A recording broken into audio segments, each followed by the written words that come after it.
యెహోషువ గ్రంథం 14వ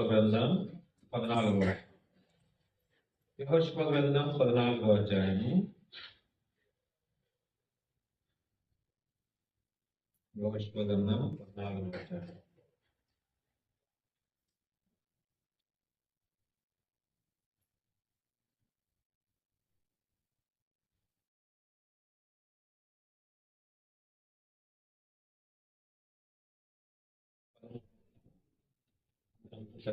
యెహోషువ గ్రంథం 14వ అధ్యాయం 13వ వచనం. కాబట్టి ఆ దినమున యెహోవా సెలవిచ్చిన యెహోషువ గ్రంథం 14వ అధ్యాయం 13వ వచనం. క్షమించండి, 13వ వచనం. యెఫున్నె కుమారుడైన కాలేబు ఇశ్రాయేలు దేవుడైన యెహోవాను నిండు మనసుతో అనుసరించేవాడు గనుక యెహోషువ అతని దీవించి అతనికి హెబ్రోనును స్వాస్థ్యముగా ఇచ్చెను. హెబ్రోను కాబట్టి హెబ్రోను యెఫున్నె అను కెనజీయుని కుమారుడైన కాలేబునకు నేటి వరకు స్వాస్థ్యముగా ఉన్నది. సో కాలేబు యెహోషువ దేవుడైన యెహోవాను నిండు మనసుతో అనుసరించిన వాడు కనుక యెహోషువ అతని దీవించి అతనికి హెబ్రోనును స్వాస్థ్యం. హెబ్రోను ఎవరికి స్వాస్థ్యంగా ఇస్తారు? ప్రభు మనకు స్వాస్థ్యం. ఆయనే మన హెబ్రోను అని చేసుకున్నాం. ఆయనే మనకు హెబ్రోను, ఆయనే మనకు స్వాస్థ్యం. నీ పాలు నీ స్వాస్థ్యం నేనే అన్నాడు. కాబట్టి లేవీయులకు హెబ్రోనును స్వాస్థ్యముగా ఇచ్చినారు. ఆ యొక్క ఆశ్రయపురాలను వారికి ఇచ్చినారు. కావదా మనము కూడా నూతన నిబంధన యాజకులుగా మనకు కూడా హెబ్రోను స్వాస్థ్యముగా ఉన్నాడు. మన ప్రభు మనకు స్వాస్థ్యముగా ఉన్నాడు. ఆయన మనకు స్వాస్థ్యముగా ఉన్నాడంటే ఏం చేయాలా? ఎవరికి ఆయన స్వాస్థ్యంగా ఉంటాడు? యెఫున్నె కుమారుడైన కాలేబు ఇశ్రాయేలీయుల దేవుడైన యెహోవాను నిండు మనసుతో అనుసరించువాడు కనుక యెహోషువ కాలేబులు ప్రభుని నిండు మనసుతో అనుసరించినారు. వారిలో కాలేబు కోరుకున్నాడు, ఎప్పుడు నాకు కావాలని. కాబట్టి యెహోషువ అంటున్నాడు, యెహోవాను ఇతను నిండు మనసుతో అనుసరించిన వాడు కాబట్టి ఎప్పుడు అతనికి స్వాస్థ్యముగా.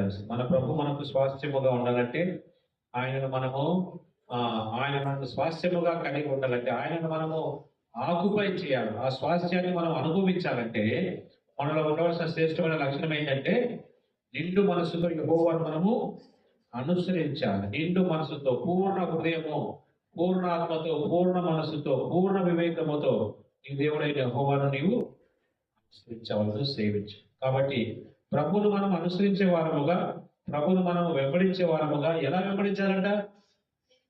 నిండు మనసుతో, పూర్ణ మనసులో ఇంకా ఏ విధమైన అనుమానం ఉండకూడదు.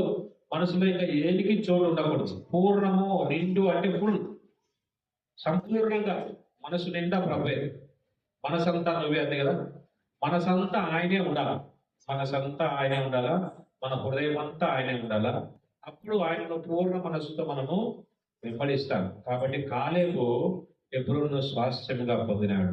ఈ హెబ్రోనులో కలిగి ఉండవలసిన శ్రేష్టమైన 5 లక్షణాలు మనం చూసినాం. హెబ్రోను అంటే ఏంటి?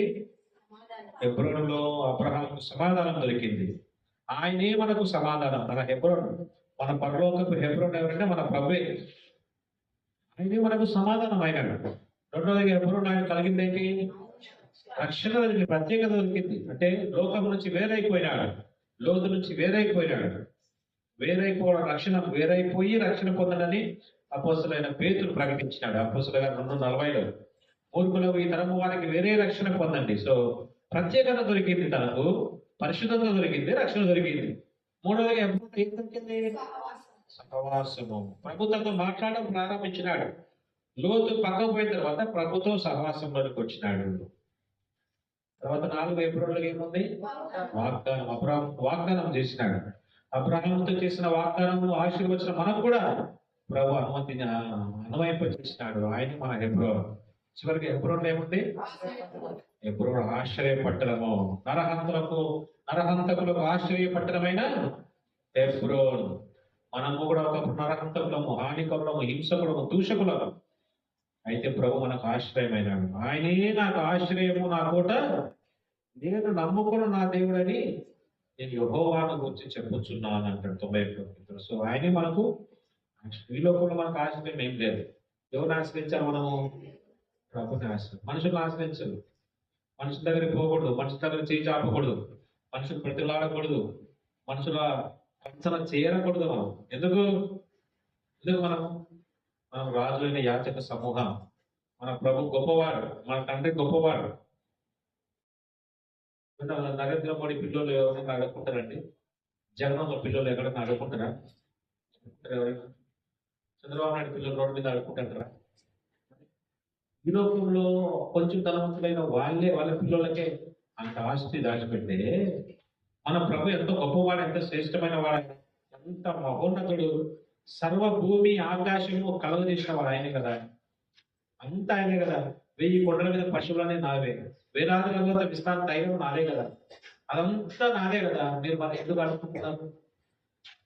అంటే మన యొక్క స్టేటస్ ఏంటో, మనం ఎవరో మనకు తెలియదు కదా. మనము గొప్ప దేవుని యొక్క బిడ్డల. అందుకే ఎజ్రా గ్రంథం 7వ అధ్యాయంలో ఒక మాట నాకు చాలా గట్టిగా పట్టుకునేది నాకు. ఎజ్రా గ్రంథం 7వ అధ్యాయము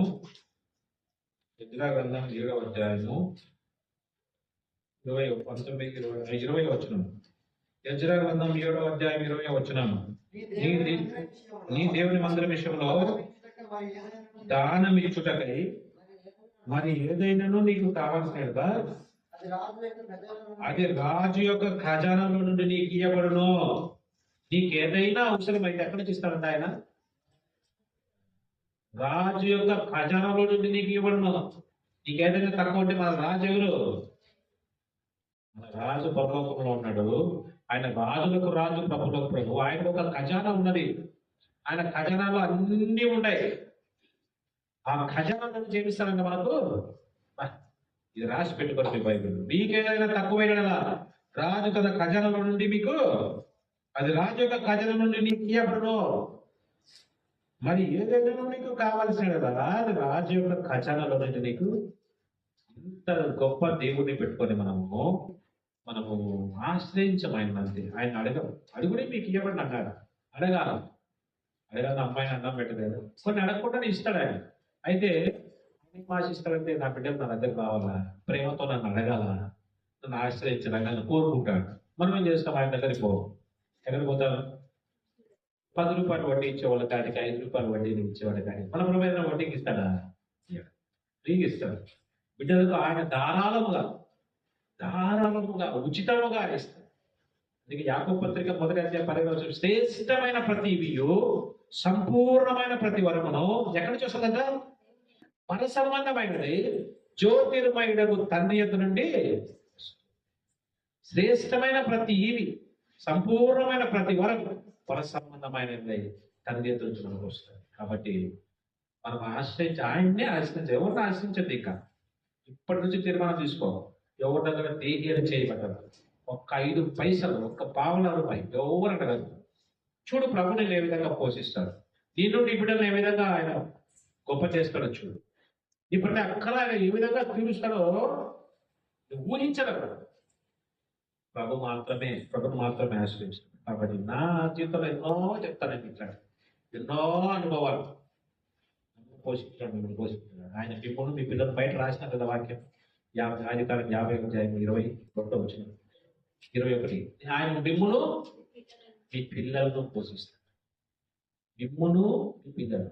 ఈరోజు నేను వాక్యం చదువుకుంటే 160వ కీర్తనలో వారి నీతి పిల్ల తరంలో ఉంటుంది. ఆయన నీతి, ఆయన కృప యుగములు ఉంటుందంట. ఆయన నీతి ఎక్కడ ఉంటుందంట? వారి పిల్ల తరములకు ఉంటుంది.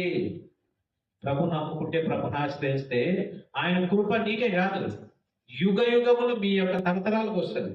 ఆయనను ఆశ్రయిస్తే ఆయన నీతి నీకే కాదు, తరతరములకు పిల్ల తరములకు నీకు వస్తుంది. కాబట్టి ప్రభుని మాత్రమే ఆశ్రయం. తర్వాత హెబ్రోనులో ఇంకా మనకు కలిగి ఉండవలసిన శ్రేష్టమైన లక్షణాలు ఏంటివి అని మనం చూస్తే, మనం చదువుకున్న ఆదికాండం 13వ అధ్యాయంలో అబ్రహాము హెబ్రోనుకు వచ్చినాడు.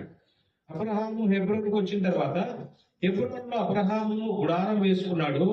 గుడారం వేసుకుని అక్కడ యెహోవాకు బలిపీఠం కట్టాడు, ప్రార్థన చేస్తున్నాడు, ప్రభుతో సహవాసంలోకి వచ్చినాడు, ఆరాధన చేస్తున్నాడు. ప్రార్థన బలిపీఠము, ఆరాధన బలిపీఠము, సహవాస బలిపీఠము అక్కడ తను కలిగి ఉన్నాడు.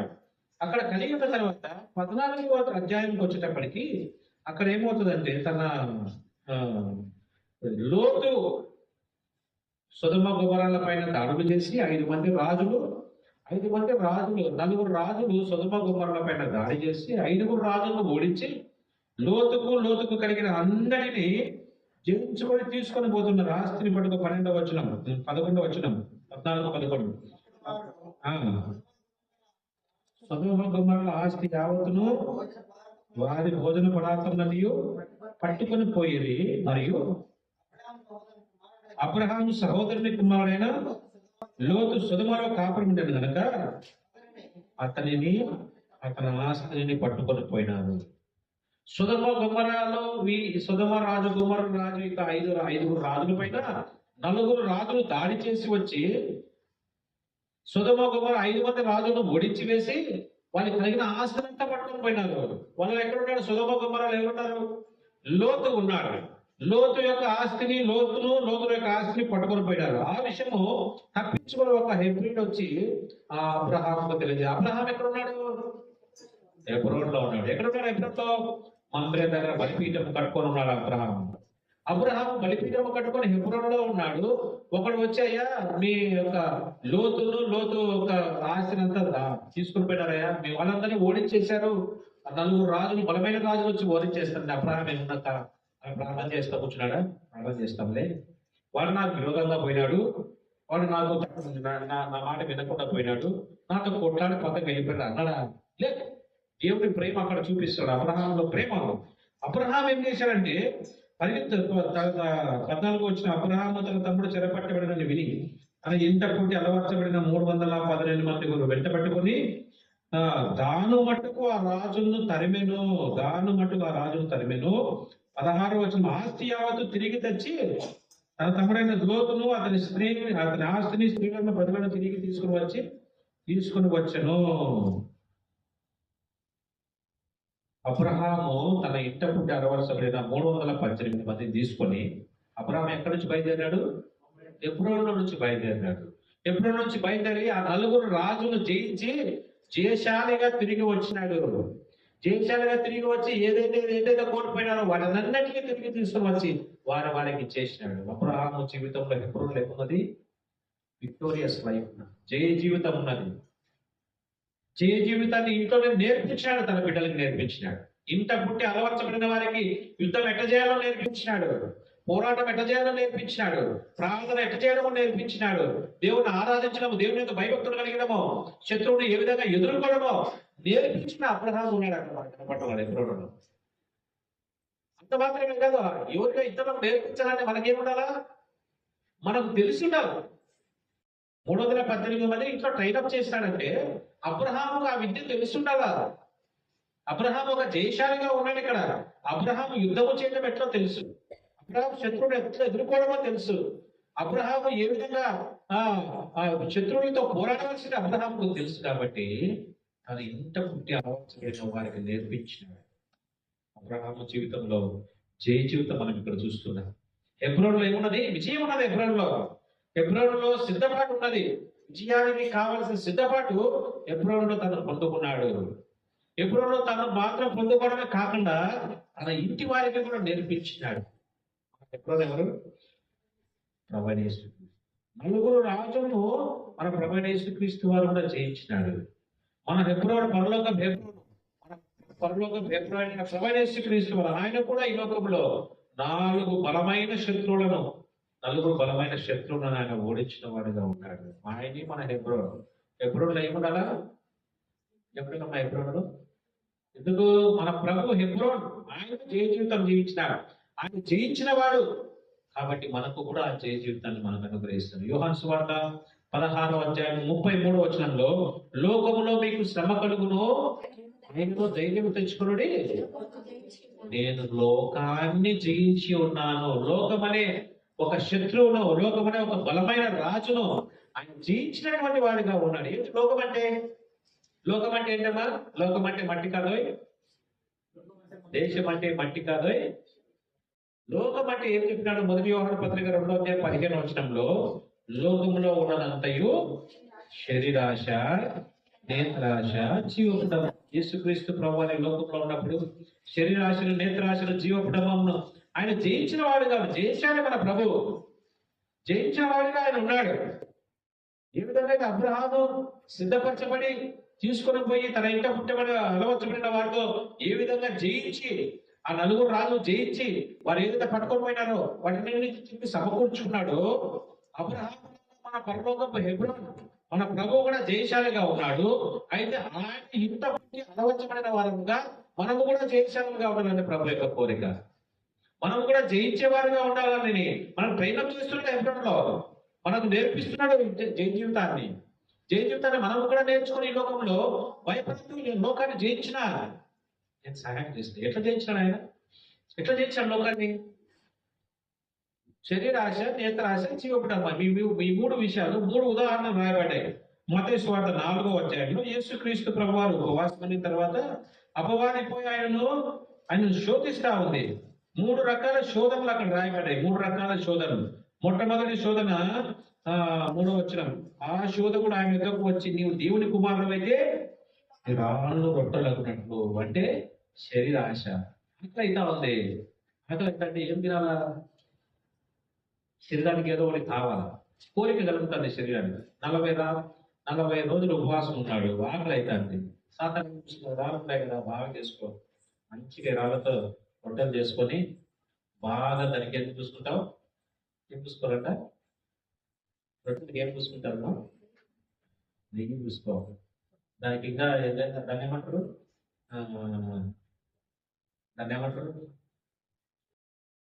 బ్రెడ్కి ఏపోతాం మనం, బ్రెడ్కి ఏపుస్తాము జామ్. రొట్టె తీసుకో, కిసాన్ జామ్ పూసుకో, దానికి బాగా చూసుకో, నెయ్యి పూసుకో, ఇంకా తినాయా. శక్తి ఉంది కదా, చేసుకోలేవా? ఏ విధంగా జయించాడు ప్రభు? మనుషులు రొట్టె వల్ల మాత్రమే కాదు, దేవుడి నోటి నుంచి వచ్చే ప్రతి మాట వల్ల వినిపిస్తాడు.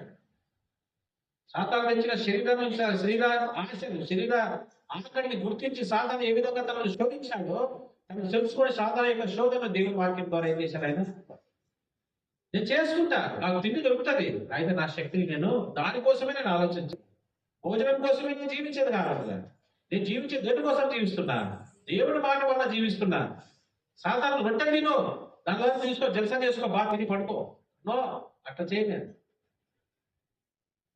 దేవుని మాట నా దగ్గర, నిత్య జీవపు మాటలు నా దగ్గర ఉన్నాయి. నిత్య జీవపు మాటల ద్వారా నేను జీవిస్తా ఉన్నాను. మొట్టమొదటిగా శరీరాశను తను జయించాడు. రెండవదిగా సాతాను ఏ విధంగా తీసుకుపోతుంది? 6వ వచనం. నీవు దేవుని కుమారుడు అయితే కిందికి దుముకుము, ఆయన నిన్ను గురించి తన దూతలకు ఆజ్ఞాపించుము. దేవుని కుమారుడు అయితే కిందికి దుముకుము. దేవుని కుమారుడు అయితే శిఖరం పైన నిలబెట్టింది ఆ నుంచి దేవుని కుమారుడు. మనం ఎవరో చెప్పుకోవడానికి చాలాసార్లు గర్విస్తాం కదా. నేను ఫలానా వ్యక్తిని, నేను కడప నుంచి వచ్చిన, నేను పెద్ద చర్చి నుంచి వచ్చినాను, నాకు ఎంత అనుభవం ఉంది. దీన్నేమంటాం మనము? జీవపు డబ్బం అంటాం.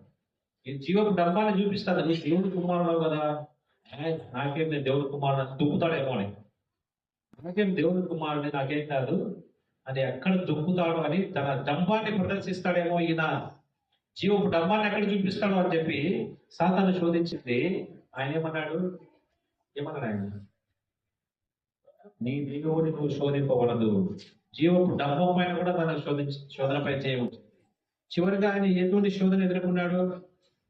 నీవు సాగినపడి నా భూలోక రాజ్యములు అన్నింటినీ చూపించింది. చూడండి ఇక్కడ 8వ వచనం. ఎత్తైన ఒక కొండ మీదకి ఆయన తోసుకొని ఈ లోక రాజ్యములన్నిటి వాటి మహిమను ఆయనకు చూపి, నేత్రాశ చూపిస్తా ఉంది. రాజ్యములన్నీ చూడు ఎంత చక్కగా ఉన్నాయో. చూసినట్టన్నీ ఆశించాలంటే నువ్వు ఏం చేయాలా? చూసినట్టన్నీ నువ్వు పొందుకోవాలంటే ఏం చేయాలా?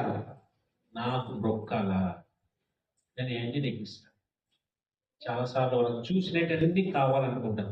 చూసినట్టన్నీ ఏ విధంగా కావాలనుకొని తెచ్చుకుంటామో అప్పుడు మనం ఎవరికి మొక్కుతున్నట్లు? అమ్మా, సాతానుకు మొక్కుతున్నట్లు. చూసినవన్నీ కావాలా? ఏమైనా చెడు చూడు, మంచి చూడు, చూసినవన్నీ కావాలని ఏదైతే మనం ఇష్టపడుతున్నామో గుర్తు పెట్టుకోవాలా. అప్పుడు మనం సాతానుకు మొక్కుతున్నట్లు. యేసు ప్రభు చూసిందల్లా కావాలని కోరుకున్నాడా? కోరుకోలే. చూసిందల్లా కావాలనుకుంటే ఏం చేయాలా? సాతానుకు మొక్క. నాకు మొక్కు. చాలాసార్లు విగ్రహారాధన, ఇటువంటి విగ్రహారాధన కూడా మనం కలిగి ఉంటాం. చూసిందల్లా కావాలని, చూసిందల్లా కావాలని ఏ విధంగా అయినా అప్పు చేసైనా, ఏ విధంగా అయినా బదులు తీసుకుని వచ్చినైనా కానీ, ఏ విధంగా అయినా కుదువు పెట్టైనా కానీ చూసిందల్లా కావాలని అన్ని ఇన్స్టాల్మెంట్స్. కొంతమంది జీతం ఏం రాదు సరిగా, ఏమంటే అన్ని కట్టించిపోతాయన్నా. ఎందుకు పోతాయి కటింగ్స్? చూసినవన్నీ కావాలని తెచ్చుకుంటాయి. మనకు అవసరమైనవి తెచ్చుకోవాలి. పక్కింటి వాళ్ళకి, ఎదురింటి వాళ్ళకు ఉందనో ఇంకేదనో మనకింట్లో లగ్జరీగా ఉండాలంటూ తెచ్చుకుంటాం. దానివల్ల నష్టపోయేది ఎవరు? మనమే. అంటే దానివల్ల మనం ఏం చేస్తున్నాము? సాతానుని ఆరాధన చేస్తున్నాం, వానికి మొక్కుతున్నాం మనం. కాబట్టి యేసుక్రీస్తు ప్రభువు లోకాన్ని జయించిన వాడు. ఇంట పుట్టి అలవర్చబడిన వారముగా మనము కూడా ఈ లోకాన్ని జయించే వారముగా మనం ఉండాలని ప్రభు యొక్క కోరిక. మనకు కూడా ట్రైనింగ్ చేస్తున్నాడు ఈ ఎబ్రోన్లో. మనకు కూడా ట్రైనింగ్ ఉంది ఎబ్రోన్లో. ఏ విధంగా ట్రైనింగ్? లోకాన్ని జయించాము మనము. వాక్యం వింటుపోతున్నాం. ఎంతవరకు శరీరాశ, నేత్రాశ, జీవపు డబ్బాన్ని మనం జయిస్తున్నాం. జీవపు డబ్బాన్ని అణచివేసే సాధన మనలో ఏదైనా ఉన్నదా? దేవుని కృప కోరుకొని ప్రభు నన్ను దీనునిగా చేయి, నాకు గర్వమొద్దు, నేను అక్షయించకూడదు, నాకు కలిగిన దాన్ని బట్టి, పదవిని బట్టి, హోదాను బట్టి, పరిచయాన్ని బట్టి, తలాంతును బట్టి నేను ఏమాత్రం గర్వించకూడదు ప్రభువా. జీవపు డబ్బం నాలో కనపడకూడదు. యొక్క ఆశ, శరీర ఆశ నాలో ఉండకూడదు. శరీర సుఖాలు, శరీర ఇష్టాలు నేను నెరవేర్చుకోవాలని ప్రయత్నం చేయకూడదు. ఎందుకు? మీరు విలువపెట్టి కొనబడిన వారు. మీ శరీరం మీది కాదు. 1 కొరింథీ 6:19 మీరు విలువ పెట్టి కొనబడిన వారు కనుక మీ దేహముతో దేవుని మహిమపరచండి. శరీరం మంది కాదు. శరీర ఇచ్చలు, కోరికలు నెరవేర్చుకోవడానికి దేవుడు మనల్ని రక్షించలేదు. ఆయన శరీరాశను జయించిన వాడు. మనం కూడా శరీరాశను జయించేవాడు. నేత్రాశ, చూసిందల్లా కావాలని సాతాను మొక్కుతే ఇస్తాడు వాడు. చూసిందల్లా కావాలనుకుంటే వానికి మొక్కుతే అన్ని ఇస్తాడు. అయితే అప్పుడు విగ్రహారాధికురాలు అవుతావు. విగ్రహారాధికుడు. కాబట్టి లోకాన్ని జయించినాడు ఆయన, శరీరాన్ని జయించినాడు, శరీరాన్ని సమర్పించినాడు ఆయన. శరీరాన్ని జయించిన వాడుగా హెబ్రీయులకు రాసిన పత్రిక 10వ అధ్యాయం.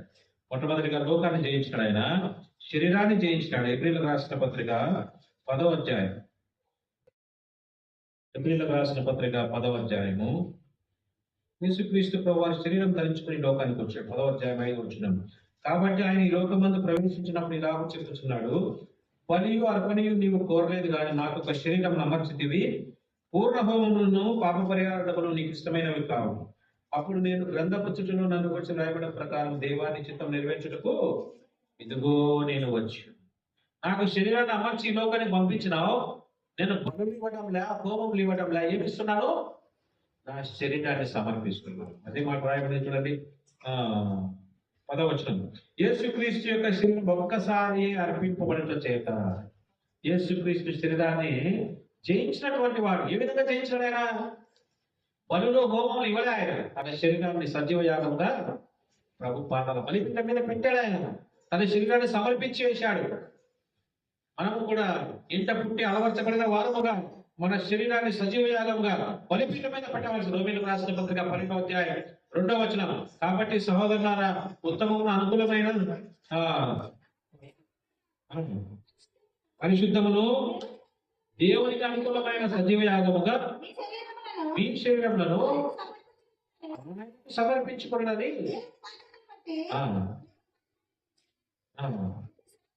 ఈ సేవ యుక్తమైన సేవ. ఏం సేవ చేస్తున్నావు? ప్రభువుకు నువ్వు సేవ చేస్తున్నావా?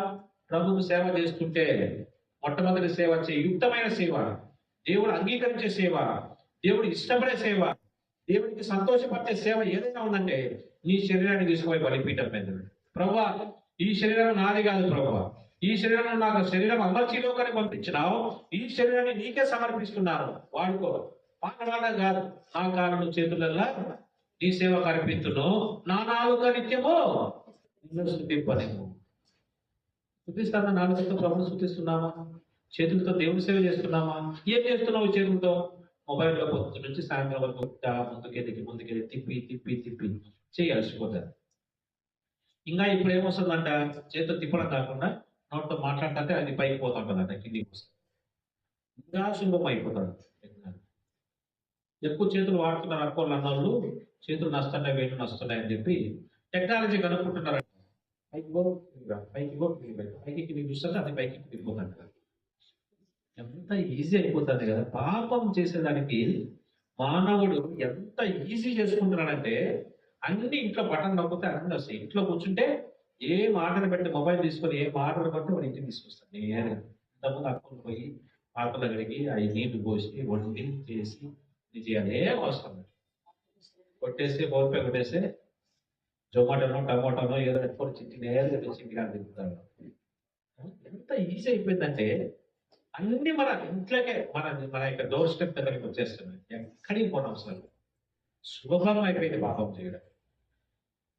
కాబట్టి శరీరాన్ని సజీవ యాగంగా సమర్పించు. ప్రభు పాదాలు చెందకండి. ప్రభు ఇదిగో నాకు శరీరాన్ని సమర్పించి అర్పించి శరీరాన్ని అమర్చి లోకానికి పంపించినావు. ఈ శరీరాన్ని నా ప్రభు నా పరలోక నా హెబ్రోను నీ పాదాల చెంత పెట్టాడు. నేను కూడా పెడుతున్నాను సజీవ యాగముగా. ఇస్సాకుని ఏ విధంగా అబ్రహాము బలిపీఠం మీద పెట్టి కత్తెత్తాడు చేశాడు. మనకు కూడా ఇస్సాకు అదే విధంగా సమర్పించుకున్నాడు. మన శరీరాన్ని, ఈ శరీరం మంది కాదు. శరీరం మోసం చేస్తుంది, శరీరం ఆశలు చూపిస్తుంది, శరీరం సుఖం కోరుకుంటుంది. శరీరము ఈరోజు మా అంటే ఒక భక్తుడు 4 రోజులు మీటింగ్స్ పెట్టినాడు కడపలో. ఏంటి ఆ మీటింగ్ టైటిల్ అంటే కట్టె మిగిల్చిన కన్నీటి గాథ. కట్టె, ఈ శరీరం అనేది కట్టె. ఈ కట్టె ఏం చేస్తుందంటే కట్టె సుఖాన్ని కోరుకుంటుంది, కట్టె ఆనందాన్ని కోరుకుంటుంది, కట్టె లోకం యొక్క ఆశలన్నీ కోరుకుంటుంది. అయిపోయిన తర్వాత ఏం చేస్తుందంట చివరిలో కన్నీటి గాథ మిగులుస్తుంది. ఈ కట్టెని ఏం చేయాలి మనము? చచ్చిపోయినాడు శవం అంటాడు. చచ్చిపోయిన ఆయన ఇక్కడ విన్నాడు, ఆయన లేడు. ఇదేంటిది? నేను దీంట్లో ఉన్న రోజు దీనికి వాల్యూ. నేను పోతే ఇదేమవుతుంది? శవం అవుతుంది, దుర్వాసన వస్తుంది. ఎన్నో పెట్టుకుంటాం ఇంట్లో. ఎత్తు ఎత్తు ఎత్తు ఎత్తు వాసన వస్తుందంట. గుత్తలో పడిస్తే 10 రోజుల తర్వాత ఏముంటుంది? ఎముకలు. ఇంతలో దానికి దీనికి ఎన్ని హంగులు, ఎన్ని మేకప్లు, ఎంత సొఫిస్టికేటెడ్ లైఫ్, ఎన్ని బిర్యానీలు, ఎన్ని కూల్ డ్రింక్లు, ఎన్ని ఏసీలు, ఎన్ని బెడ్లు, ఎంతమంది ఫ్రెండ్స్. కాబట్టి ఈ కట్టె అది కన్నీటి గాథ మిగులుస్తుంది. కన్నీటి గాథ మిగల్చకుండా ఉండాలంటే ఈ కట్టెను ఆ బలిపీఠం మీద పెట్టి కాల్చేసి పెట్రోల్ పోసి కట్టెను కాల్చి, ప్రభు సజీవ యాగముగా ఈ కట్టెను నీకు సమర్పిస్తున్నాను ప్రభు, అంగీకరించు. ఇంటి సేవ యుక్తమైన సేవ. మన ప్రభు జయించినటువంటి ఈ శరీరాన్ని మనలాగే ఆయన పాప శరీర ఆకారంతో ఈ లోకానికి వచ్చినాడు. శరీరముతో ఒక్క పాపము చేయలేదు, శరీరముతో ఒక్క అబద్ధము చెప్పలే, శరీరంతో ఒక్క అపవిత్రము చూపు చూడలే, శరీరంతో ఒక్క అబద్ధం ఆడలే, తన కాళ్ళు ఇష్టం వచ్చిన దగ్గరికి పోలే, తన చేతులు ఇష్టం పని చేయలే. ఆ తండ్రి చెప్పినాడు నేను చేసినాను. ఏ పని చేసినా కానీ ఆ తండ్రి చెప్పినాడు నేను చేసినాను. అది సజీవ యాగంగా సమర్పించుకోండి. కాబట్టి మన ప్రభు లోకాన్ని జయించినటువంటి వాడు, ఆయన శరీరాన్ని జయించినటువంటి వాడు, ఆయన తన ప్రాణాన్ని సెల్ఫ్ను కూడా జయించినటువంటి వాడు. అంటే రక్తం కార్చాడు, అంటే దానిలో అహం లేదు. నేను దేవుడు నన్ను పంపినాడు, నేను చేస్తున్న ఈ కార్యాలను చెప్పడం ఎక్కడ కూడా. అని చెప్తాడు, నన్ను పంపిన వాడు నాకు తోడైనాడు కాబట్టి నేను ఈ పనులు చేస్తున్నాను. నా అంతటా నేను ఏమి చేయడంలే, నా అంతటా నేను ఏమి బోధించడంలే. యేసుక్రీస్తు ప్రభువారు ఈ లోకంలో అద్భుతకాలను ఆశ్చర్యకాలను చేసిన తర్వాత, ప్రజలు స్వచ్ఛత పొందిన తర్వాత యేసు ప్రభును మహిమపరచుచూ వెళ్ళినని ఎక్కడ రాయబడలే. ఏమని రాయబడింది? స్వస్థపరచబడిన వారు దేవుని మహిమపరచుచు. అంటే తను ఈ లోకంలో స్వస్థత చేసి బాగు చేసి అన్ని కార్యం చేసిన తర్వాత ప్రజలను దేవుని మహిమపరచడానికి చేశాడు. తన మహిమపరచబడాలని కోరుకోలే. తన శరీరం, తన ప్రాణాన్ని జయించు, తన అహాన్ని జయించు.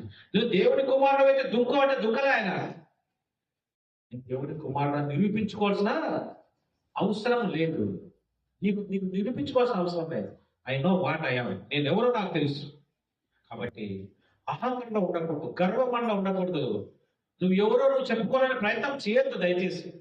నేను ఎవరో నేను చెప్పుకోవాలని ప్రయత్నం చేయకూడదు. ప్రజలు రికగ్నైజ్ చేయాలి. ప్రభు మెచ్చుకునే వాడే ధన్యుడు. నన్ను నేను చెప్పుకోకూడదు. నా గురించి, నా యొక్క అనుభవం గురించి, నా యొక్క సాక్ష్యం గురించి, నా యొక్క కథ గురించి డమ్మడమ్మ కొట్టుకోవడం అవసరం లేదు. బంగారు వెండి మోగినట్లు సామెత ఉంది కదా, వెండి మోగునట్లు కనకంబు మోగున. వెండి ఇత్తడి మోగునట్లు కనకంబు. ఇత్తడి బాగా కొడితే డబ్బ డబ్బ డబ్బ డబ్బ సౌండ్ వస్తుంది.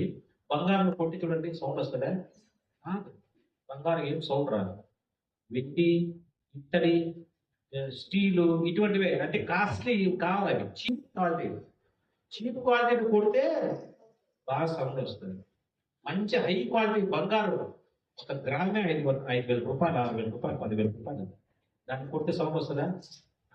బంగారం కింద ఏంటి ఇట్లా సౌండ్ వస్తుందా? ఒక గ్లాస్ విసిరేయండి, అరుచుకుంటా పోతుంది, అది క్యాకులు వేసుకుంటా పోతాడు. మనం కూడా మనం బంగారం లాగా ఉండాలి. శబ్దం రాకూడదు, పోస్టింగ్ రాకూడదు, గొప్పలు చెప్పుకోకూడదు. కాబట్టి యేసుక్రీస్తు ప్రభువు ఎక్కడ కూడా తన అహాన్ని జీవపు డబ్బాన్ని జయించినాడు. శరీరాశ, నేత్రాశ, జీవపు డబ్బాన్ని తను జయించినటువంటి వాడు, లోకాన్ని జయించినటువంటి వాడు. మన ప్రభు మనతో ఉన్నాడు, ఆయన జయించినటువంటి వాడు. ఆయన ఇంట పుట్టి అలవర్చబడిన వారముగా మనం కూడా ఈ లోకంలో జయశాలుగా జీవించాలి. హెబ్రోన్ అనుభవం ఏం నేర్పిస్తుంది? హెబ్రోన్కి వస్తూ పోతున్న ప్రియ సహోదరి సోదరులారా, లోకాన్ని జయిస్తున్నారా? లోకంపై నీకు జయం ఉన్నదా? అపవాదిని జయిస్తున్నావా? ఎట్లా జయించాలి అపవాదిని? అపవాదిని ప్రభు ఎట్లా జయించినాడు? ఎట్లా జయించిన అపవాదిని? యాకోబు పత్రిక 4వ అధ్యాయం, యాకోబు పత్రిక 4వ అధ్యాయము. అపవాదిని జయించడానికి ఇక్కడ ఒక కిటుకు ఉంది, ఒక టెక్నిక్ ఉన్నది. ఇక్కడ అపవాదిని ఊరికే జయించి అపవాది ఎదురుగా పోయిన వాడు నిన్ను లోపరుచుకుంటాడు. అపవాదిని జయించడానికి ఏమున్నదంటే యాకోబు పత్రిక 4వ అధ్యాయము, యాకోబు పత్రిక 4వ అధ్యాయం 7వ వచనం. దేవుడికి లోబడి అపవాదిని ఎదిరించుడి, అప్పుడు వాడు మీ ఎదురు నుండి. ఎట్లా ఎదిరించాలంటే అపవాదిని? దేవుడికి లోబడి ఉండి అపవాదిని ఎదిరించాడు. అప్పుడు వాడిని నువ్వు జయించగలవు. దేవుడికి లోబడకుండా నీ ఇష్టం వచ్చిన జీవితం, అవిధేయత జీవితం జీవిస్తూ, దేవునికి విరోధ భావం కలిగి జీవిస్తూ, దేవునికి అవిధేయతగా జీవిస్తూ, దేవుని మాట వినకుండా, పెద్దల మాట వినకుండా, తల్లిదండ్రుల మాట వినకుండా, దేవునికి లోపడకుండా నేను సాధారణ జయిస్తానన్నా, నాకు శక్తి ఉందన్నా అంటే అది తుస్తు ఏమన్నా పద్దే. వాడు లొంగ తీసుకుంటాడు. వాడు లొంగ తీసుకొని మనిషి చుట్టాడు, వయసిపోతాడు. ఏంద్ర నీ బలమని? దేవునికి లోబడితేనే నువ్వు అపవాదిని ఎదిరించగలవు. యేసుక్రీస్తు ప్రభువారు దేవునికి లోబడే అపవాదిని జయించినాడు. ఆయన దేవునికి లోబడి పని చేసినాడు, తండ్రికి లోబడి ప్రతి పని చేసినాడు. సో అపవాదిని ఎదిరించాలంటే, అపవాదిని జయించాలంటే మనకి ఏం కావాలా? విధేయత కావాలా? Unimpressive obedience. దైవజనులకు విధేయత, తల్లిదండ్రులకు విధేయత, పెద్దలకు విధేయత. మూఢత్వము స్వాభావికంగా వస్తుందంట. అవిధేయతను ఎవరు నేర్పించాల్సిన అవసరం లే. అవిధేయతను ఎవరు నేర్పిస్తారమ్మా? పిల్లలకు నేర్పిస్తామా? కోచింగ్ సెంటర్లు ఉన్నాయా? ఎట్లా అవిధేయత చూపించాలని ఎక్కడ నేర్పిస్తున్నారా? ఎక్కడ నేర్పించారు? అది పుట్టుకతోనే వస్తుంది. నేర్చుకోవాల్సింది ఏంటంటే విధేయతను నేర్చుకోవాలి. యేసుక్రీస్తు ప్రభువు ఏప్రిల్ రాసిన పత్రిక 5వ అధ్యాయము 8వ వచనంలో, 7వ వచనం, తాను కుమారుడయుండియు తాను పొందిన శ్రమల వలన ఆయన విధేయత నేర్చుకొనెను. విధేయత నేర్చుకోవాలా? ఎక్కడ కూర్చోవాలా? ప్రభు పాదం దగ్గర కూర్చొని నేర్చుకోవాలా. ఆయన సాత్వికుడు, దీన మనసు గలవాడు. ఆయన దగ్గరికి పోతే విధేయత నేర్పిస్తాడు. ప్రభా నాకు విధేయతగా చేయి, దీనుడుగా చేయి.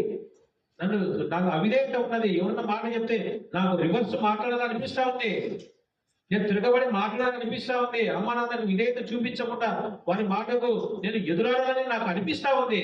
నాకు వద్దు ప్రభా, నువ్వు విధేయత నేర్చుకున్నావు, నాకు నేర్పించుకున్నాను. అపవాదిని ఎదిరించాలంటే, అపవాదిని ఒక గొప్ప రాజు వాణిని ఎదిరించాలంటే అబ్రహాము లాగా మనకు కావాల్సింది దేవునికి లోబడాలి, విధేయత చూపించాలి. విధేయత మన జీవితంలో నేర్చుకుంటే విధేయత ద్వారా చాలా ఆశీర్వాదాలు ఉన్నాయి. కాబట్టి విధేయుడిగా మనం ఈ లోకంలో జీవించాలి. అవిధేయతను ప్రేరేపించేవాడు ఎవడు? అవిధేయతను ప్రేరేపించేవాడు సాతాను. ఎక్కడ ఉన్నది? ఎఫెసీయులకు రాసిన పత్రిక 2వ అధ్యాయము 2వ వచనం స్టార్టింగ్ లో చదవండి. ఎఫెసీయులకు రాసిన పత్రిక 2వ అధ్యాయం 2వ వచనం. మీరు వాటిని చేయించు వాయుమండల సంబంధమైన అధిపతిని అనగా అవిధేయులైన వారిని అవిధేయులైన వారిని ఇప్పుడు ప్రేరేపించు శక్తి. అవిధేయులైన వారిని ప్రేరేపించేది ఏంటి? వాయుమండల సంబంధమైన అధిపతి సాతాను. అవిధేయత నేర్పిస్తాడు వాడు. అవిధేయత లోపల నుండి ప్రేరేపిస్తా ఉంటాడు. ఏం మాట ఏం తింటావాలన్నమాట. ఎమ్మకేం చదవచ్చు, వినాటకేం చదవచ్చు, వాళ్ళ మాట ఏంటి నువ్వు వినేది. తిరగబడి మాట్లాడితే ఇప్పుడు క్లాస్ అయిపోయింది. అది తల్లిదండ్రులకు అవిధేయత చూపించేవాడు వీడు రాండి మొగడు అనుకుంటారని కాదు. దేవుని దృష్టిలో నువ్వు సాతాను యొక్క బిడ్డవు. సాతాను యొక్క స్వభావం అని అవిధేయత. కాబట్టి వాణి చేతి నుంచి బయటికి రావాలా, విధేయత నేర్చుకోవాలా, ప్రభుని అడగాల, ప్రభు కృప కోరుకోవాలా. ప్రభు నన్ను దీన్ని కలిసి విధేయత నేర్పించు. కాబట్టి అబ్రహాము జయ జీవితం జీవించినాడు హెబ్రోనులో. మనల్ని కూడా ఇంట పుట్టి అలవరచబడిన వారముగా మనము కూడా ఈ లోకంలో జయ జీవితం జీవించాలి. హెబ్రోనుకు వచ్చిపోతున్నావు, బాగా ఉంది. ఎంతవరకు జయిస్తున్నాము? జయించడానికి మీలో ఏదైనా శక్తి ఉందా? క్రీస్తు యేసునందున్న కృప చేత కుమారుడు క్రీస్తు యేసునందున్న కృప ఇస్తాడు. ప్రభుని అడుగు. ప్రభా చూసిన దాన్ని కావాలని కోరిక నాకు కలుగుతాను, నాకు జయ జీవితం ఈ ప్రభా. ఈ శరీరంలో నువ్వు పాప ఇచ్చిన కోరికలకు లాగుతా ఉంది ప్రభా, నాకు జయ జీవితం ఈ ప్రభా. నాకు గర్వం అతిశయం వస్తుంది నాకు కలిగిన దాన్ని బట్టి, నాకు జయ జీవితం ఈ ప్రభా. అపవాది వాడు నాతో పోరాడుతున్నాడు, నన్ను లోక తీసుకున్న ప్రయత్నం చేస్తున్నాడు, నాకు విధేయత నేర్పించు ప్రభా. కృప మనల్ని బలవంతులుగా చేస్తుంది. కాబట్టి అబ్రహాము హెబ్రోన్లో జయ జీవితం జీవిస్తాడు. ఇంకా హెబ్రోన్లో ఏముంది చూస్తాం మనము. అదే ఆదికాండం 23వ అధ్యాయం. ఆదికాండం 23వ అధ్యాయము. ఆదికాండం 23వ అధ్యాయం 2వ వచనం చదవండి దయచేసి.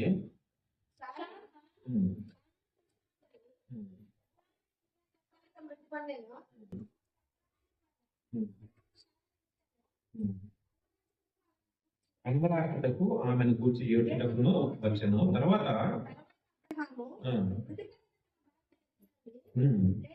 లేచి కుమారుని చూసి మీ మధ్య నేను పరదేశిని గాను చాలు. ఇక్కడ అబ్రహాము హెబ్రోన్లో ఉన్నాడు. కిర్యతర్బాలో అబ్రహాం ఉన్నాడు. ఇక్కడ శారా చనిపోయింది. శారా చనిపోయిన తర్వాత అబ్రహాము ఇక్కడ ఒక స్టేట్మెంట్ ఇస్తున్నాడు, ఒక సాక్ష్యం. తన యొక్క సాక్ష్యాన్ని ఇక్కడ పంచుకుంటున్నాడు. తన యొక్క సాక్ష్యం ఏంటి అంటే, నేను హెబ్రోన్లో ఏమున్నానంట, మీ మధ్య నేను పరదేశిని గాను పరవాసిని గాను. అదే ఆయన యొక్క సాక్ష్యం. హెబ్రోన్లో ఆయన పలుకుతున్న సాక్ష్యం ఏంటంటే, నేను మీ మధ్య పరదేశిని గాను పరవాసిని గాను ఉన్నాను. మీ మధ్య నేను పర్మనెంట్ కాదు, నేను ఒక స్థిర నివాసం ఏర్పరచుకున్న వాడిగా నేను లేదు. నేను మీ మధ్య ఎలా ఉన్నాను? పరదేశిగా పరవాసిగా ఉన్నాను. ఎందుకు పరదేశిగా పరవాసిగా ఉన్నాడు ఆయన? పరదేశిగా పరవాసిగా ఉండవలసిన అవసరం ఏంటి తనకు అంటే, హెబ్రీయులకు రాసిన పత్రిక 11వ అధ్యాయంలో, హెబ్రీయులకు రాసిన పత్రిక, పరదేశిగా పరవాసిగా ఎందుకు ఉన్నావన్నా? నీకేం ఇల్లు కట్టుకోవడానికి ఆశ లేదా అంటే ఆయన ఏం చెప్తాడు? నీకేం డబ్బు లేవా, ఆస్తి లేదా, బంగారం లేదా అంటే ఆయన కోటీశ్వరుడు ఆయన అబ్రాహాము. అయితే ఆయన చెప్తున్న మాట ఏంటంటే, హెబ్రీయులకు రాసిన పత్రిక 11వ అధ్యాయము, హెబ్రీయులకు రాసిన 10వ అధ్యాయం 11వ అధ్యాయం 9-10 వచనాలు. విశ్వాసమును బట్టి అతడును అతనితో ఆ వాగ్దానంలో సమాన వారసులైన ఇస్సాకు యాకోబు అను వారును గుడారములలో నివసించుచు అన్యుల దేశంలో ఉన్నట్టుగా వాగ్దాత దేశంలో పరవాసులైంది. ఏదైనగా దేవుడు దేనికి శిల్పియు నిర్మాణకుడై ఉన్నాడు, పునాదులు గల ఆ పట్టణము కొరకు అబ్రహాము ఎదురు చూచుచున్నాడు. నా ఎందుకు నువ్వు ఈ లోకంలో పరదేశిగా పరవాసిగా ఉన్నావంటే, నా దేవుడు నా కొరకు ఒక పట్టణాన్ని నిర్మిస్తున్నాడు. పునాదులు గల పట్టణము, దానికి శిల్పి ఎవరంటే నా దేవుడే, నిర్మాణకుడు ఎవరంటే నా దేవుడే. దేవుడు తన స్వహస్తములతో ఒక పట్టణాన్ని, పర్మనెంట్ హౌస్ నా కోసం సిద్ధపరుస్తున్నాడు. కాబట్టి నేను ఇక్కడ మీ మధ్యలో ఎలా ఉన్నానంట? పరదేశిగాను ప్రవాసిగాను నివసిస్తున్నాను.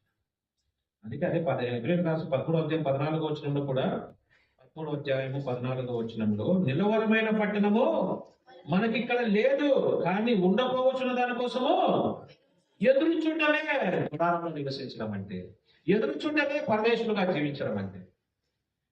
నేను ఇక్కడికి వచ్చినాను, నా మనసు అంతా ఎట్లుంటుంది? నా ఇక్కడ ఏదైనా ఇంట్లో దొరుకుతుందా, సెంట్ ఎంత అని అడుగుతాను ఆయనను.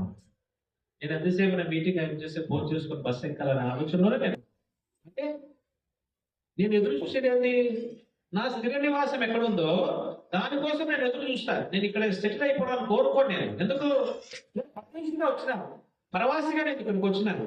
కొద్ది సమయమే నేను ఉంటాను ఇక్కడ, అయిపోతానే నేను నా ఇంటికి నేను వెళ్ళిపోతాను. అది నా పర్మనెంట్ హౌస్. నా ఆధార్ కార్డు అక్కడ ఉంది, నా రేషన్ కార్డు అక్కడ ఉంది, నా సమస్తము, నా బట్టలు, నావన్నీ ఆస్తి అంత సమస్తం అక్కడ ఉంది. నాకు కావలసిన వారు అక్కడ ఉన్నారు. దాన్ని ఎదురు చూడడం అంటారు.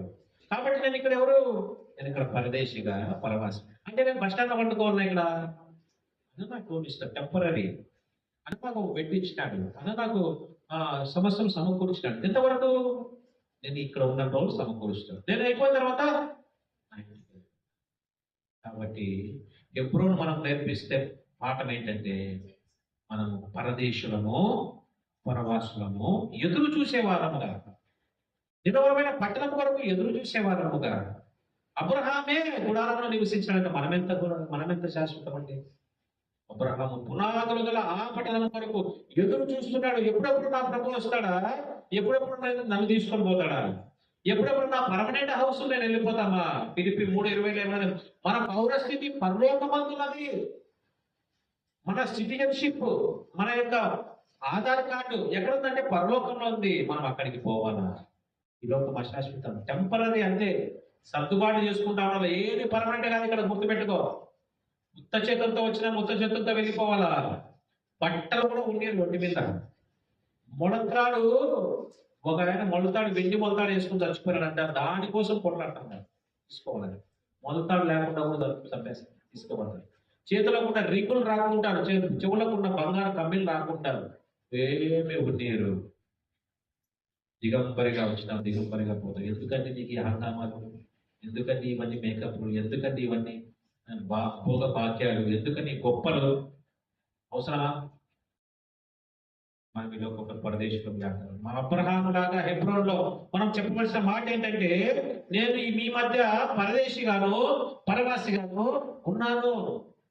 ఎవరైనా ఇక్కడ చనిపోయిన తర్వాత బాక్స్ లో పెట్టే వాళ్ళ గురించిన సాక్ష్యం ఈ విధంగా చెప్పబడాలి. ఇతను ఈ లోకంలో పరదేశిగా పరవాసిగా జీవించాడు.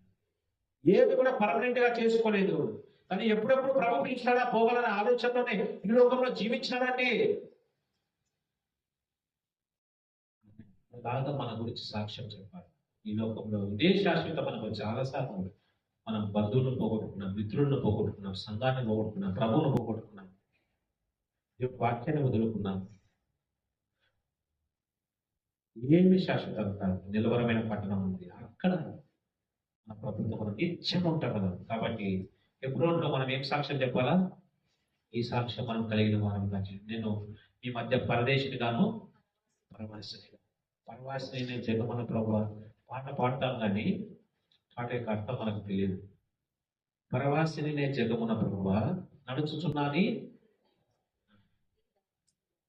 ఈ దాంట్లో నేను నడుస్తున్నా. ఈ లోకంలో పర్వాలేదు అంటే ఒక భక్తుడు చెప్తాడు, ఆయన ఏమంటాడంటే, this world is not my home, I'm just passing through అంటాడు. అంటే ఈ లోకం నా ఇల్లు కాదు, నా ఇంటికి లోకం ద్వారా నేను ప్రయాణం చేసుకున్నాను అంటాడు.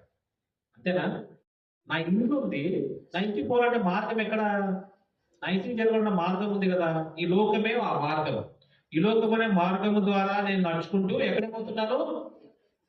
The world is not my home, I'm just passing through. నేను జస్ట్ దీన్ని లోకం కూడా నడుచుకుంటాను. ఇక్కడ నిలబడను. నేను నా ఇంటికి పోవాలంటే ఒక దగ్గర నేను గంటలు నిలబడను. త్వరపడి వెళ్ళిపోతానే ఉంటాను ఇంటికి పోయేంత వరకు. ఇంటికి పోయిన తర్వాత నిమ్మరంగా ప్రశాంతంగా కూర్చుంటాను, రిలాక్స్.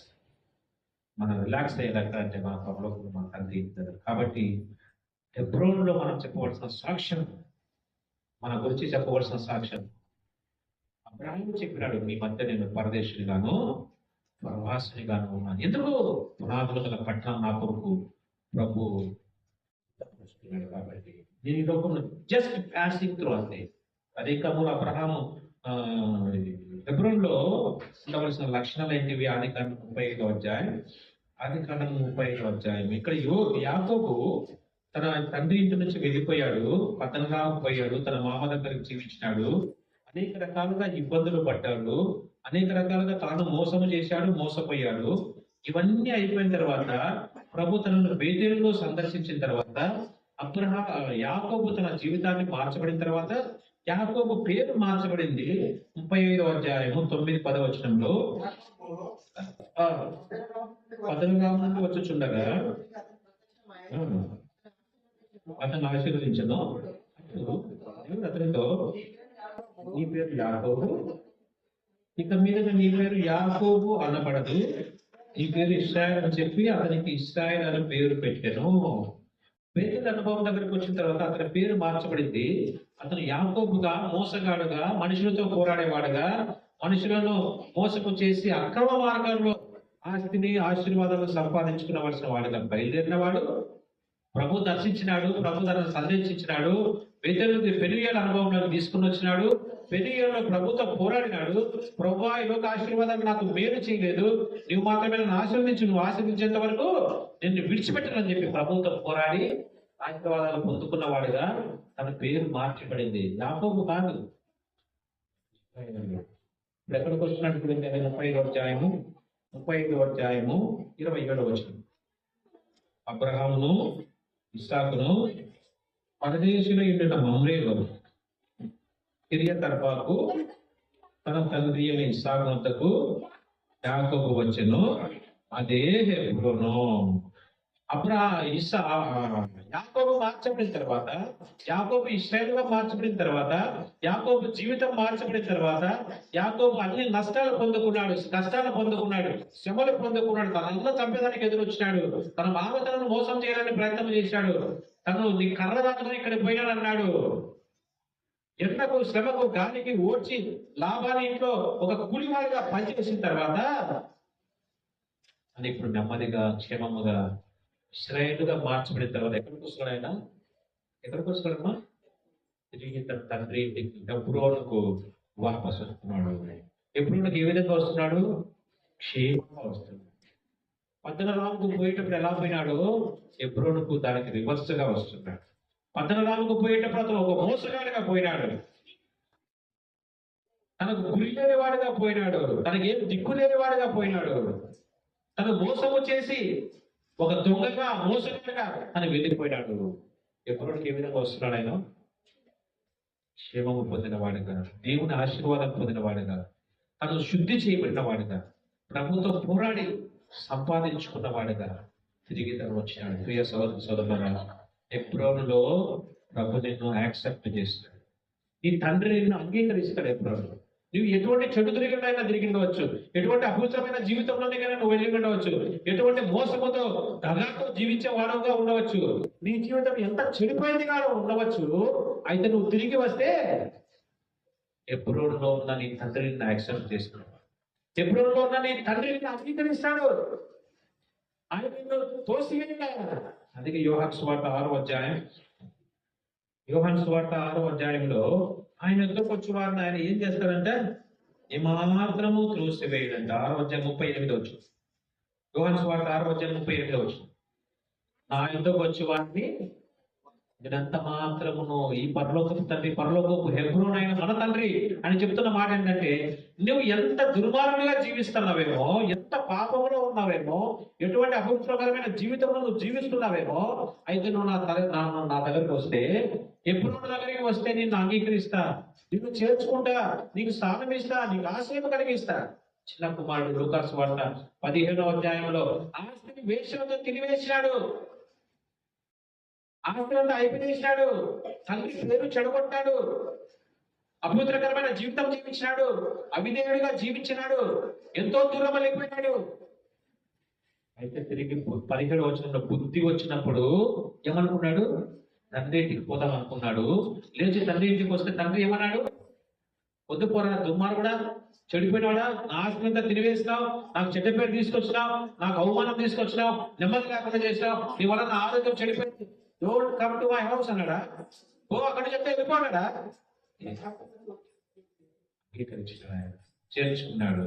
దూరం నుండి చూస్తున్నాడు కుమారుడు. 15వ అధ్యాయం 20వ వచనం, వాడు ఇంకా దూరముగా ఉన్నప్పుడే తండ్రి ఎదురు చూస్తున్నాడు కుమారుడు ఎప్పుడు వస్తాడా అని. నీ రాక తండ్రికి ఆనందం కలగజేస్తుంది. నీ రాక తండ్రికి ఆ సంతోషం కలగజేస్తుంది. నీ రాక తండ్రికి తృప్తి కలగజేస్తుందయ్యా. పరలోకం తండ్రికి వదిలిపెట్టి ఎంతో దూరం వెళ్ళిపోయినావు.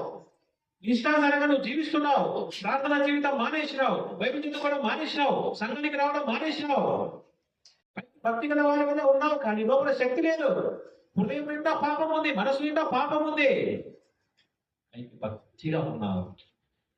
ఒకప్పుడు మంచిగా పట్టిన వాడివే, మంచిగా పట్టుకున్నాడివే, ప్రభు కోసం దారుణమైన జీవితం జీవించిన వాడివే. అయితే ప్రభుకు దూరం అయిపోయినావు. నీ మనసు ప్రభుకు దూరం అయిపోయింది. నీ హృదయం ప్రభుకు దూరం అయిపోయింది. యాకోబు వల్లే చెడు తిరుగుతున్నా, యాకోబు వల్లే ఇష్టానుసారంగా జీవిస్తున్నా, యాకోబు వల్లే నీ జీవితాన్ని నాశనం చేసుకుంటున్నావు. అయితే నీకు ఒక శుభవార్త ఏంటంటే, హెబ్రోన్ ఆయన మన పరలోకపు తండ్రి నిన్ను అంగీకరించడానికి సిద్ధంగా ఉన్నాడు. నిన్ను చేర్చుకుంటాడు ఆయన. నువ్వు కోల్పోయినంత తిరిగి ఇస్తాడు, ఆనందం ఇస్తాడు, సంతోషం ఇస్తాడు. కాబట్టి నీకు పరలోక సంబంధం ఆశీర్వాదం ఏమైతే కోల్పోయినావు ఆయన సహవాసం నీకు ఇస్తాడు, సమాధానం నీకు ఇస్తాడు, రక్షణ నీకు ఇస్తాడు, నీకు తిరిగి వాగ్దానం చేస్తాడు, తిరిగి సమకూరుస్తాడు. నువ్వు ఏమైతే కోల్పోయినావో అవన్నీ తిరిగి నీకు ఇచ్చేదానికి ఎప్పుడో అనే పరలోకపు తండ్రి నీ కోసం వేచి చూస్తూ 65 యెషయా 65:2 లోబడనొల్లని ప్రజల వైపు దినమెల్లా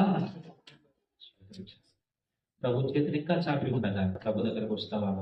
ప్రభు దగ్గరికి వస్తావు. ప్రభా, ఎంతో నష్టపోయినా, నీకు దూరం అయిపోయి ఎంతో నష్టపోయినా, ఎంతో కీడు, ఎంతో నష్టము నా జీవితంలో సంపాదించుకున్నాను, కానీ ఆస్తి చిల్లులు పడిన సంచులు వేసినట్లుంది ప్రభా. నాకు నెమ్మది లేదు, సమాధానం లేదు, సంతోషం లేదు, ఆనందం లేదు. నీ సన్నిధికి ఎంతో దూరం అయిపోయినా, పందులు తిన్న పుట్టుతో నా కడుపు నింపుకోవాలని ఆశపడుతున్నా. నాకు నువ్వు తిరిగి కావాలి ప్రభా. నీ సమృద్ధిలోకి రావాలా, నీ ఆనందం నాకు కావాలా. నీ తిరిగి వస్తే నేను ఆయన త్రోసివేయడు, నిన్ను అంగీకరిస్తాడు, చేర్చుకుంటాడు. కాబట్టి ప్రియ సోదరి సోదరు, హెబ్రోన్లో నిన్ను అంగీకరించిన నీ తండ్రి ఉన్నాడు, నిన్ను చేర్చుకునే నీ తండ్రి ఉన్నాడు. ఎంత చెడిపోయిన వారైనా ఆయన కోసమే ప్రభు వేచి మారు మనసు అక్కర్లేని 99 నీతిమంతుల కంటే మారు మనసు పొందు ఒక్క పాపి విషయమై పరలోకంలో సంతోషించి ఆనందించడం యుక్తమే. ఈ తమ్ముడు చనిపోయి బ్రతికెను, తప్పిపోయి దొరికితే పరలోకపు తండ్రి గొప్పగా ఆనందించేవాడు ఉన్నాడు. అంగీకరిస్తాడు, చేర్చుకుంటాడు. పళ్ళెత్తు మాట నిన్ను అండు త్రోసివేయడు ఆయన. ఎందుకు ఇట్లా చేసినావని ఎప్పుడు గర్వించాడు. నేను అలాగే చేస్తే తిరిగి వచ్చేసి ప్రభు దగ్గరికి వచ్చేయి, తండ్రి ఇంటికి వచ్చేసేయి, హెబ్రోనుకి వచ్చేసేయి, ఆయనతో సహవాసంలో చేరుకో. 19 పుట్టు దగ్గర నుంచి లేచి వచ్చేయి, అపవిత్రమైన జీవితం నుంచి వదిలేసేయి. ఈ పాపపు బంధకంలో నుంచి, అపవిత్రమైన బంధకంలో నుంచి, చెడు సంబంధాల నుంచి వదిలిపెట్టి ప్రభు దగ్గరికి వస్తాయి. పాపం విడిచిపెట్టి రావాలి ప్రభు దగ్గరికి. పాపం తీసుకుని ప్రభు పొత్తు నాకు ఇదొద్దు, నేను ద్వేషంతో నీ దగ్గరకు వస్తున్నాను ప్రభు దగ్గరికి వస్తే ప్రభు నిన్ను అంగీకరిస్తాడు. హెబ్రోనులో ఉంది, నిన్ను అంగీకరించిన తండ్రి నీ కోసం ఉన్నాడు. అదే హెబ్రోన్ ఇంకా ఏముంది? యెహోషువ గ్రంథం 14వ అధ్యాయం 5 నిమిషాలు మనం ముగించుకుంటాం. ఇంకా యెహోషువ గ్రంథం 14వ అధ్యాయం 12వ వచనంలో ఏముంది? ఇంకా హెబ్రోన్లో 14వ అధ్యాయం 12వ వచనం.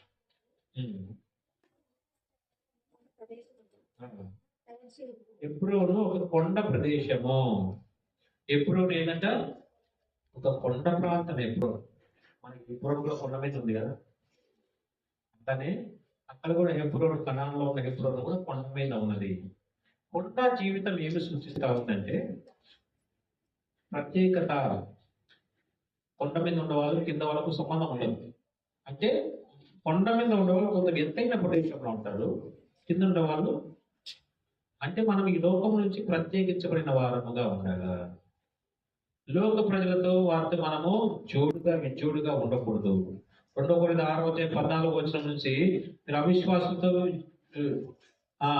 జోడుగా ఉండద్ది, నీతికి దుర్నీతితో ఏమి సామర్థ్యమో, వెలుగునకు చీకటితో ఏమి పొందు, క్రీస్తునకు బిర్యానీతో ఏమి సంబంధమో అని ఎప్పుడు ఆయన మనకు దేవుడుగా ఉంటాడన్నాడు. మీరు వారిని విడిచి ప్రత్యేకముగా ఉంది అని అంటాడు కదా. చదవండి, అది 18వ వచనం.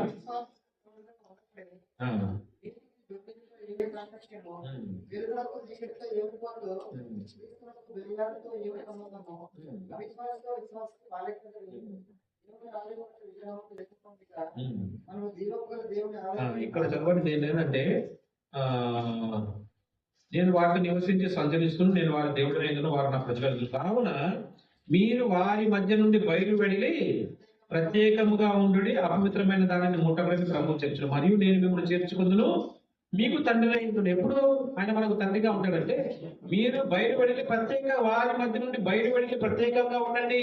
మీరు కొండ ఎక్కండి. ప్రత్యేకంగా ఉండాలంటే మీరు కొండ ఎక్కండి. ప్రజలందరి కింద ఉన్నారు. ఎవరు కొండ ఎక్కినారు? ఎవరు కొండ ఎక్కినాడు? మోషే, అహరోను. అహరోను కొంతవరకే పోయినాడు. మోషే ఇంకా టాప్ మోస్ట్ ప్రభు దగ్గరికి వెళ్ళిపోయాడు. ప్రత్యేకించబడిన అనుభవము వారికి మాత్రమే దేవుడి వాక్యం ఇవ్వబడుతుంది. వారికి మాత్రమే ఆయన కనపడతాడు. వాళ్ళందరూ మాత్రమే ఆయన మాట్లాడతాడు. కింద ఉండే ప్రజలతో మాట్లాడాడు. 103వ కీర్తనలో ఎందుకు వాటితో మాట్లాడలే అంటే 103వ కీర్తనలో ఒక మాట రాయబడి చూడండి. మోషేకి ఆయన ఏం తెలియజేసినాడు? ప్రజలకు ఏం తెలియజేసినాడు? ఆయన 7వ వచనం, ఆయన మోషేకు తన మార్గములను తెలియజేసిన, ఇశ్రాయేలు వంశస్థులు తన క్రియలను కనపరిచాడు. ఇశ్రాయేలు వంశస్థుల క్రియలు మాత్రమే కనపడ్డాయి. మోషేకి ఏం కనపడింది? మార్గం. ఎందుకు? ఆయన ఎంతైనా ప్రదేశానికి వెళ్ళాడు. కొండపైకి వెళ్ళిపోయినాడు. ప్రభుతో సహవాసం చేసినాడు. ఆయన హెబ్రోనుకు చేరుకున్నాడు. హిల్ స్టేషన్ వెళ్ళిపోయినాడు. ఆయన ప్రత్యేకించబడిన అనుభవం. ఈ కొండ ప్రాంతం ఇంకా ఏం చూపిస్తుందంటే సాక్ష్య జీవితాన్ని. మత్తయి సువార్త 5వ అధ్యాయం 14వ వచనంలో కొండ మీద నుండి పట్టణము మరుగై ఉండలేదు కదా. ప్రభుని అంగీకరించిన తర్వాత మరుగై ఉన్నావా? లేదా కొండ మీద నుండి పట్టణం కావాలి? అందరికీ కనపడుతున్నావా? అందరు నిన్ను చూసి బా ఎక్కండి. విశ్వాసం అంటే ఈమె నిజంగా దేవుడు అనుకున్నదండి. వీడు దేవుడి పిల్లలండి. కొండ మీద నుండి పట్టణంగా మరుగా నేను ఇంట్లో 4 గోడల మధ్య ప్రార్థన చేసుకుని బయట ఎత్తుకుంటానన్నా, మిగతా అందరితో పాటు మామూలుగా ఉంటానన్నా. ఎందుకంటే వాళ్ళు కనుక్కోకూడదు నేను క్రిస్టియన్ అని. నేను దేవుని బిడ్డన వాళ్ళు కనుక్కోకూడదు, గుర్తించకూడదు. కాబట్టి వాళ్ళతో పాటు తిని తాగుతున్నా, తిరుగుతున్నా, అన్ని రకాలుగా వాళ్ళతో కలిసి ఉన్నా.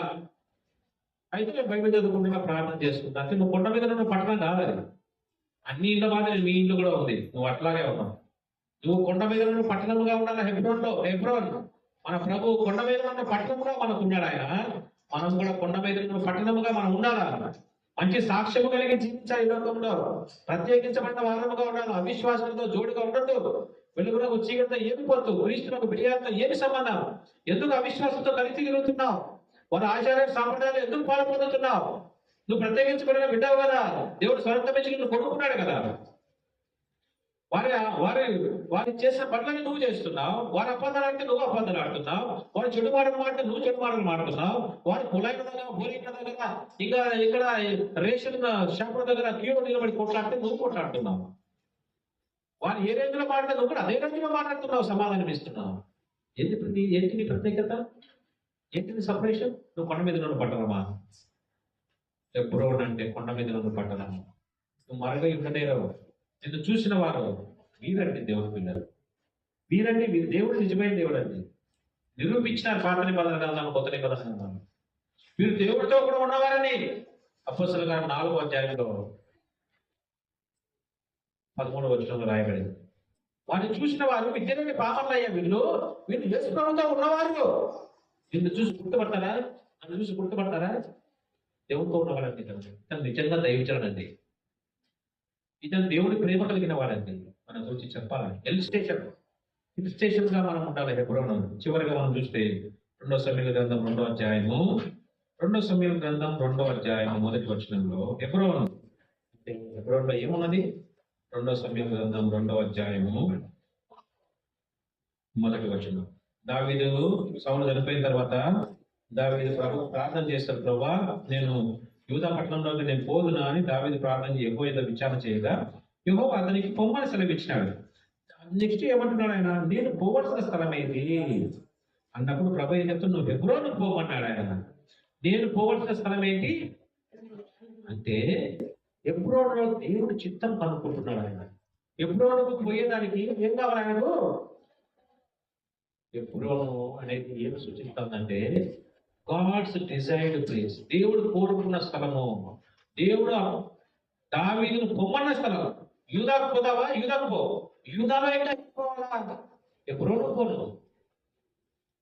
ఈ విధంగా దేవుడి చిత్తం కనుక్కోవాలా హెబ్రోనుకు వచ్చేవారు. ప్రభువా నేనేం చేయాలా నీకోసము, నేను ఎలా జీవించాలా, నేను ఎక్కడికి పోవాలా, ఏ పని చేయాలా, ఏ విధంగా నేను సేవించాలా, ప్రతి దానికి ప్రభుని అడగాల. హెబ్రోన్లో ఉండేవాళ్ళు దేవుని మీద విచారణ చేసే అనుభవము, దేవుడి చిత్తాన్ని కనుగొనే ప్రదేశం, దేవుడి చిత్తంలో ఉన్న స్థానం ఇది. దేవుడి చిత్తాన్ని ఎరగవలసింది విశ్వాసి, ప్రతి విశ్వాసి. విశ్వాస జీవితంలో ఉండవలసిన 3 పనులు ఏంటంటే knowing God's will, doing God's will and staying in the God's. దేవుడి చిత్తం ఏదో కనుక్కో, దేవుడి చిత్తంలో జీవించు, దేవుడి చిత్తంలో ఉండు, అప్పుడే నీకు ఆశీర్వాదం. లేకపోతే మనుషులకు, మన లోకస్తులకు మనకు తేడా ఉండదు. దేవుడు ప్రతి ఒక్కరిని ఒక ఉద్దేశంతో రక్షించుకున్నాడు. నిన్ను ఎందుకు రక్షించుకున్నాడు అడుగు ప్రభువు. ప్రభా నీకు నా పట్ల నీకు ఉద్దేశం ఏంటి, సంకల్పం ఏంటి తెలుసుకో, ఆ విధంగా జీవించు, అప్పుడే ప్రభు మహిమ. మొదటి దేశంలో రాష్ట్రపతి 4:3 పరిశుద్ధులు అవుటే దేవుడి చిత్తము, అనగా జాగ్రత్తలకు దూరముగా ఉంటే దేవుడి చిత్తం. 5:18 ప్రతి విషయంలో కృతజ్ఞతాస్తుతులు చెల్లించుట, ఈ విషయంలో ఇది, మీ విషయంలో దేవుడి చిత్తము. అందరూ చేయవలసిన దేవుడి చిత్తం ఏంటంటే పరిశుద్ధత కాపాడుకోవాలా, ప్రతి విషయంలో కృతజ్ఞతాస్తుతులు చెల్లించుట, శరీరాన్ని సజీవ యాగంగా దేవుడికి సమర్పించుట. కాబట్టి హెబ్రోను దేవుడి చిత్తము తెలియజేసే ప్రదేశము, దేవుడు కోరుకున్న ప్రదేశం, దేవుడి చిత్తంలో ఉండు. ప్రతి చిన్న విషయాన్ని అడుగు ప్రభువా, ఈ వ్యక్తిని వివాహం చేసుకోమంటావా, ఈ స్త్రీని వివాహం చేసుకోమంటావా, పలానా ఉద్యోగం చేయమంటావా, పలానా కోర్సులు చేయమంటావా, పలానా ప్రదేశం నేను వెళ్ళమంటావా, అక్కడికి ట్రాన్స్ఫర్ అయింది ప్రభు నేను వెళ్ళమంటావా, అక్కడ పడేది ప్రభు పొమ్మని చెప్తున్నారు వెళ్ళమంటావా. నాకు అడిగేది నేర్చుకో, ప్రభు చిత్తం కనుక్కొని నేర్చుకో. కాబట్టి హెబ్రోను ఎన్నో శ్రేష్టమైన అనుభవాలు కూడా మనం తీసుకోబోతుంది. అనుభవాలన్నీ మన నిజ జీవితంలో ప్రభు మనకు నేర్పించుకుంటారు. అంటే హెబ్రోనులో జయ జీవితం జీవించిన అబ్రహాము, జయ జీవితం జీవించిన అబ్రహాముకు మాత్రమే మెల్కీసెదెకు ఏం తీసుకొస్తున్నాడు, రొట్టె ద్రాక్షరసం. హెబ్రోనులో ఎవరైతే జయ జీవితం జీవిస్తున్నారో వారికి ఈ రొట్టె ద్రాక్షరసం. జయ జీవితం లేకుండా పతనావస్థలో ఉండి వారమంతా ఇష్టానుసారంగా జీవించి ఆదివారం వచ్చి బలలో చేతి వేస్తారంటే మెల్కీసెదెకు సర్వోన్నతుడు దేవుడు యాజకుడు రొట్టె ద్రాక్షరసము 14 రాయబడిన తర్వాత చదువుకోండి. ఎవరికి ఇచ్చినాడు, అబ్రహాముకి ఇచ్చినాడు. ఎందుకు అయ్యా, నువ్వు జయ జీవితం జీవించినావయ్యా, నువ్వు 4 రాజులు జయించినావయ్యా, అందుకే నీకు ఈ రొట్టె ద్రాక్షరసం నువ్వు పాల్గొంటారంటే జయ జీవితం జీవించే వాళ్ళు ఉంటారు. ఒకవేళ ఇంతవరకు లేకపోతే ప్రభుని అడుగు, ప్రభు కృప కోరుకో, గట్టి తీర్మానం తీసుకొని బలలో పాల్గొంటుంది. ప్రభు ఈ మాట తీర్చు.